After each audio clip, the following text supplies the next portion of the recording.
My name's David Marshall. I've lived in Harvey all my life, and we're currently standing at the Harvey Diversion at the Uduck Road Bridge with a project called the Harvey Diversion Enhancement Project. When I think about the Harvey River, I basically think of my childhood. I think for anybody growing up in the 1960s and the 1970s, as I did, the Harvey River was pretty well the storybook of our lives. The Harvey Big Weir, as we called it, or the Harvey Dam as it's known now. As you became older or a teenager, you could ride out there on your bikes. We'd be up on the big wall. It seemed massive back then, but you have a look at it in the context of the Harvey Dam wall these days, and it's only really small. Running across the wall, fearful that we'd fall over, the drop over on the western side, catching julgies during the day, and then going back at night time in marron season with our parents and catching just loads and loads of marron and sugar bags full, as I remember it. Great adventure playground for a young child or a teenager. Then there was the Little Weir, or Gibbs Pool, a bit further down the river. That was our swimming hole back in the 60s and 70s. There was no Harvey Pool at that stage, so it was the gathering place for the community during summer. And once again, you'd ride your bikes up there, screaming your way down Billy Goat Hill. Another amazing adventure in that context. But also the school swimming carnivals. The pool itself, was a place where people met and formed relationships and just had a fun time. So that was Gibbs Pool.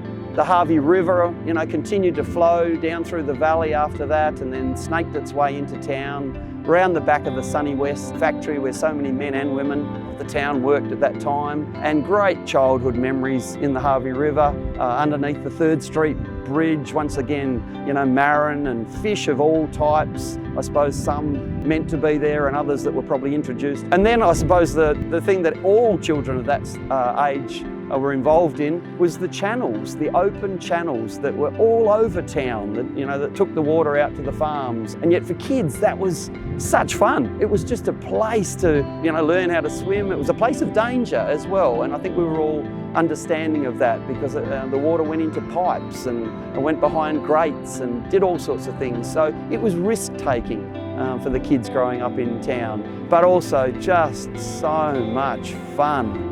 But I think the most interesting place for me out of all of it was the Harvey Diversion, where we're standing now.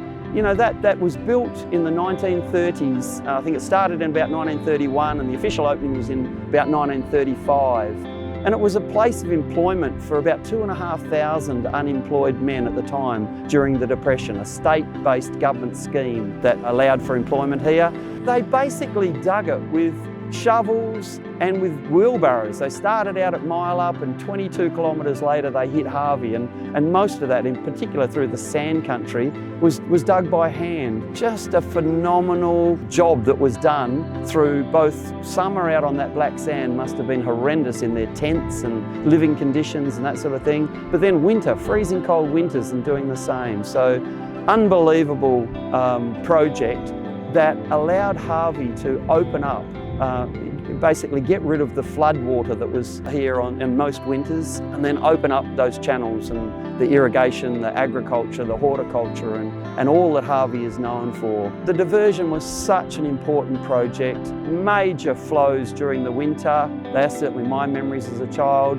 Obviously it doesn't do that these days. We've got the Harvey Dam that retains most of that water, and the pipe scheme takes it elsewhere. But such an important area, and it was a great project to be involved with, the Harvey Diversion Enhancement Project.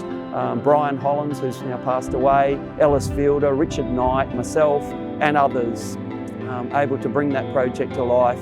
And it's a real, I suppose, homage to those men that were involved there and who did such a great job to open it up. So the Harvey River, it infiltrates every piece of who we are as residents of Harvey. It's not in its glory like it used to be, but it is still the beating heart of every Harvey resident and the Harvey community.